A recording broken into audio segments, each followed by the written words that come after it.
자, 오늘부터 간호학과에서 배우는 양리학에 대한 강의를 할 겁니다.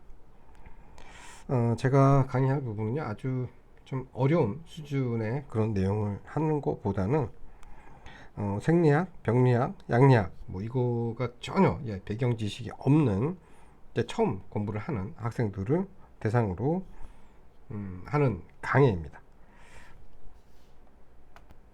뭐 양리학을 공부하시는 분이라고 하면 의사, 약사, 간호사, 조산사가 될 사람들이 공부를 하겠죠. 자, 간호사 입장에서 보게 된다 그러면 이 약물 처방만큼 조심해야 되고 잘 알고 있어야 되는 부분도 없을 것 같아요.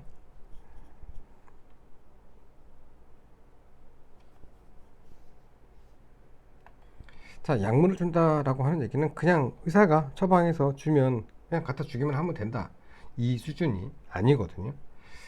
기본적으로 의사의 처방이 정확한지 판단할 수 있어야 되거든요.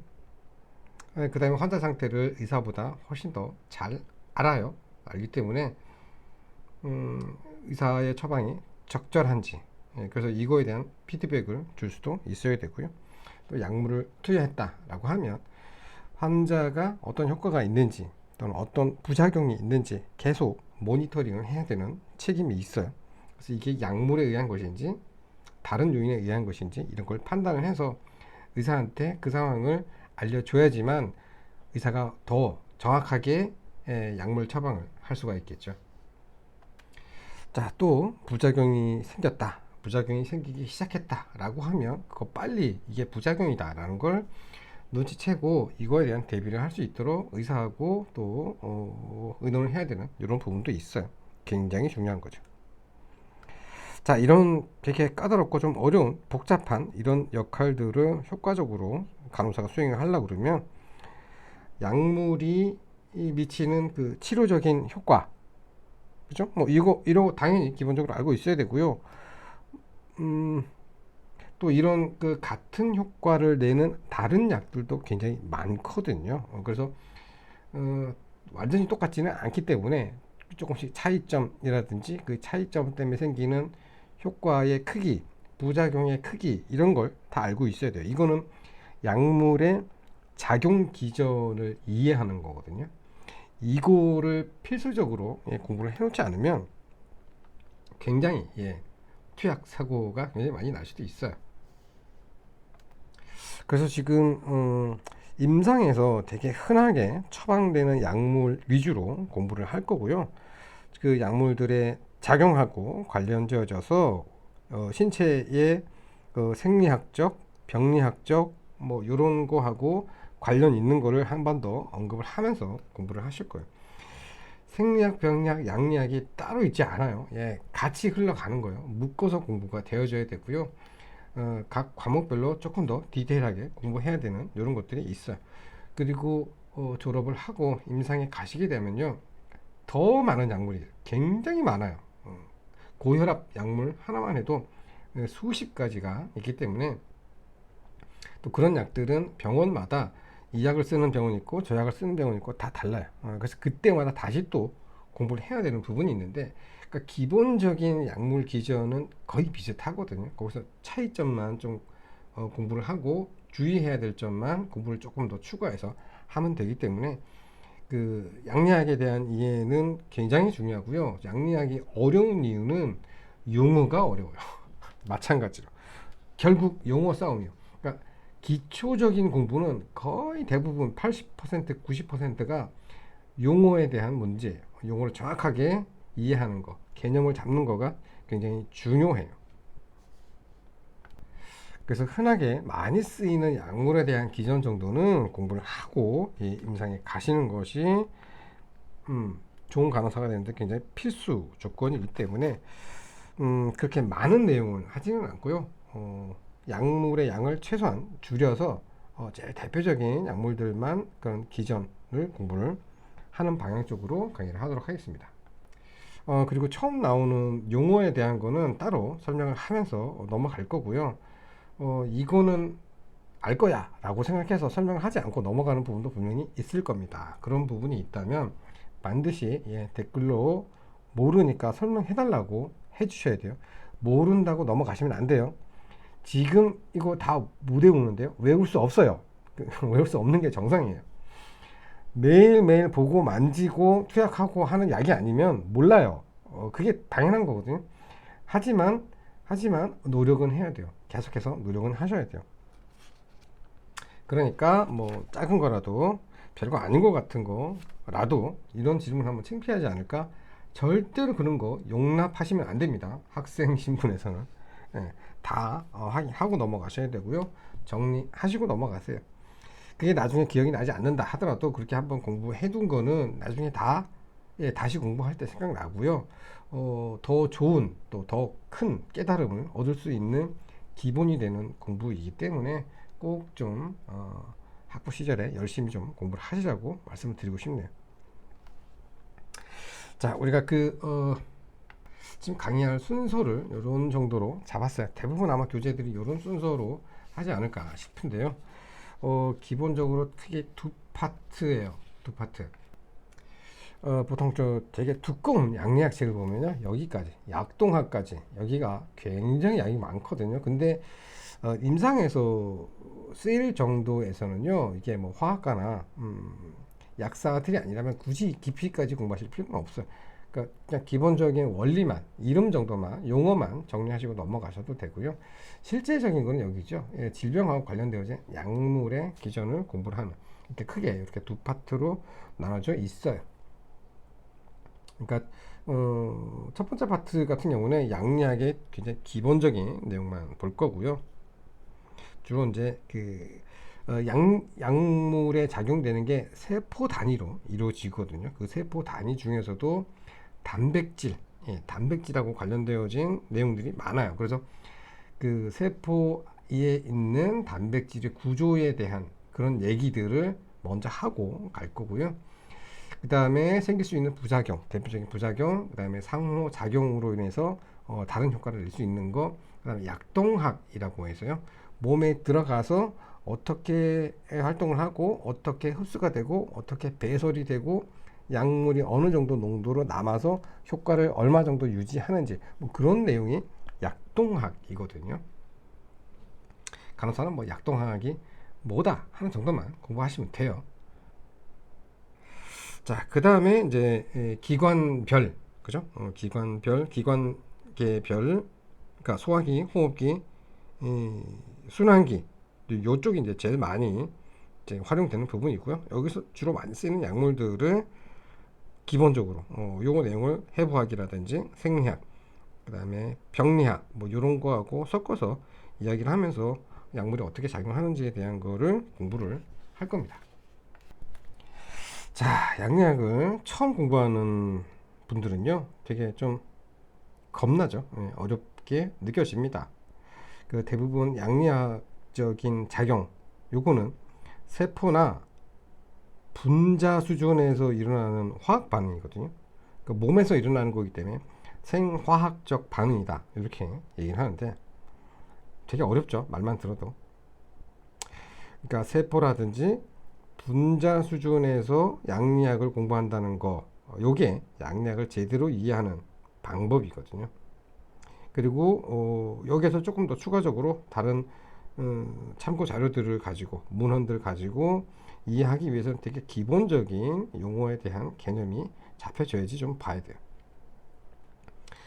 뭐 양리학은 뭐 학교에서 공부하시는 뭐 교재뿐만 아니고 임상에서 환자한테 약의 처방이 적절한지, 용량이 맞는지, 다른 약들과 같이 들어갔을 때 상호작용할 수 있는 위험한 요인, 이런 것들을 확인하기 위해서는 뭐 전문 의약품에 관한 뭐 그런 자료나 이런 것들을 봐야 되겠죠.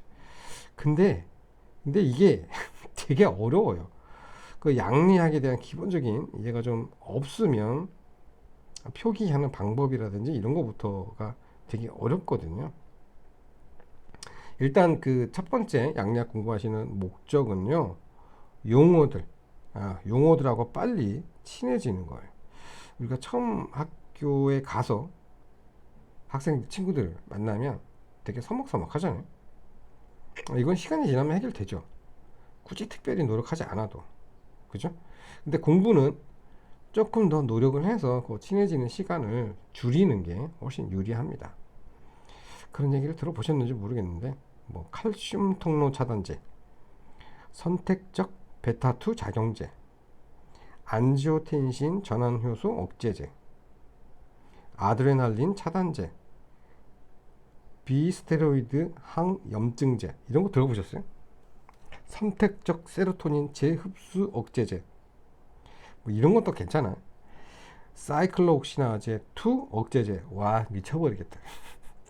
그죠? 네, 이런 이름들하고 빨리 친해지는 게 양리학 공부하는데 도움이 됩니다.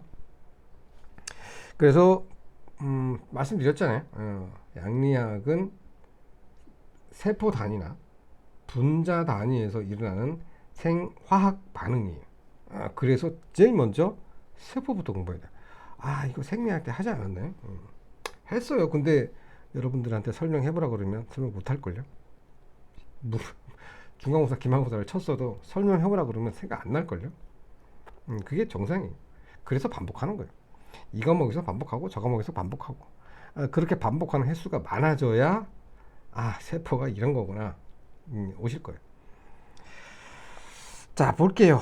생명의 구성이라고 하는 게 세포에서부터 기관계까지, 이거는 공부하셨죠, 그죠? 세포, 조직, 기관, 기관계, 개체, 뭐 이런 거, 그죠? 자, 어쨌든 약물이 세포 단위에서부터 하기 때문에 이게 필요하다, 이런 얘기죠. 자, 세포라고 하는 거는 기본적으로 조직, 기관을 구성하는 제일 작은 단위의 구조이다. 이건 누구나 알고 있어요, 그죠? 자, 그런데 이 약물의 대부분이 기초적으로 작용하는 거는 세포 수준에서 작용이 일어나요. 근데 그 약물의 효과는 세포 하나하나의 결과로 나타나지 않고 조직이라든지 기관계까지 영향을 미친다라는 게 특징이에요. 그래서 세포 하나하나에 작용하는 것도 알아야 되지만, 이 세포 하나하나에 다 작용을 해서 그 조직, 그다음에 기관계까지 효과가 나타나는 거에 대한 어떤 그런 연결고리, 이런 것들을 읽어낼 수 있어야 되거든요. 이제 그 내용을 정리해 놓은 게 요거예요. 요거. 자, 약물이 작용하는 거는 표적세포라고 해서 특정한 조직의 세포에서 작용이 일어납니다. 근데 효과는 전신에 나타나는 게 특징이죠. 예를 들어서 베타 차단제라고 하는 약물이 있는데요. 베타 차단제는 심장의 근육세포에 있는 애예요. 그 심장세포에 작용을 하게 되는데, 베타 차단제가 심장세포에 작용을 하게 되면 심장박동이 느려져요. 차단했잖아요. 뭔가를 차단했어요. 그러면 이 베타라고 하는 수용체가 있는데, 심장세포에 베타 차단제에 작용이 되면 심장박동이 줄어드는 거예요. 그렇다면 반대로 베타 수용체를 자극을 하는 물질이 들어갔다라고 하면 심장박동이 빨라지는 거겠죠. 자, 우리 세포에서 어떤 물질을 받아들일 수 있는 수용체가 있거든요. 여기 수용체하고 구조가 똑같이 생긴 이런 물질이 와요. 이게 호르몬이 됐던 약물이 됐던 뭐 어쨌든 어떤 명령을 전달할 수 있는 신호 전달 물질이 오는 거거든요. 그래서 여기 수용체에 딱 접합을 하게 되면 심장박동이 빨라지든 심장박동이 느려지는 이런 거를 하게 된다는 거죠. 우리가 어두운 방에 스위치를 켜는 거, 끄는 거, 이거하고 똑같은 역할을 하는 게 이런 수용체들이 있는데, 바로 이 수용체들이 기본적으로 단백질로 만들어져 있다라고 하는 거예요. 그래서 약물이 가장 영향을 끼치는 제일 중요한 구조물이 단백질이라는 거예요. 그래서 요 다음 시간에 단백질에 대한 얘기를 할 겁니다. 우리가 왜 먹는 음식물 중에 꼭 단백질을 어느 정도는 몇 끼니마다 챙겨 먹어야 한다, 양질의 단백질이 중요하다라고 하는지, 이해가 되시나요? 자, 그 다음에 국소마취제라고 하는 약물은요, 신경세포에 작용하는데 통증이 전달이 안 돼요. 신경세포라고 하는 거는, 그죠? 여기서 자극이 오면 이게 뇌로 가야 되잖아요. 어떤 감각 신경이라고 한다면 자기 왔을 때 쭉 해서 뇌까지 신경이 전달이 돼야 돼요. 물론 정기적인 신호로 전달이 됩니다. 근데 이 정기적인 신호가 끊어지게 하는 게 국소마취제, 이런 원리예요. 진통제도 마찬가지죠. 진통제도 통증이 있는 부분에 뇌까지 전달되는 이 회로를 차단시키는 거죠. 정기적인 신호가 끊어지는 거죠. 그러면 뇌에서 인지를 못하는 거예요. 이런 원리. 자, 항우울제, 우울하지 않게 해주는 정신과적인 약물이죠. 여기서 얘기하는 신경은 뇌신경을 얘기하겠죠. 뇌에 있는 신경도 차단시킬 수 있네요. 그죠? 그래서 우울해지지 않도록 하는. 그러면 뇌도 이게 막 흥분하게 하는 신경 전달 물질이 있을 거고, 사람이 가라앉는, 우울해지게 만드는 이런 것도 있을 수 있겠죠. 그래서 이런 거에 용량을 조절해버리면 사람의 기분도 어느 정도 조절할 수 있는 이런 게 되는 거죠. 신기하죠. 자, 그 다음에 스타틴, 무슨 스타틴 뭐 이런 약물들이 있는데, 이거는 간세포에 작용을 하는 거고요. 자, 혈중의 콜레스테롤 수치를 줄여주는 그런 약물입니다. 자, 이 얘기는 뭐라고요? 약물이 작용을 하는 거는 세포 하나하나예요. 세포 하나하나인데 이거는 심장 전체에 효과가 나타나는 거죠. 이거는 신경 전체에 효과가 나타나는 거. 이런 식으로. 그죠? 요 말이 중요한 겁니다. 서론이 너무 길어지는 것 같아서요. 본격적으로 세포에 대한 얘기를 다음 시간에 계속 하도록 하겠습니다.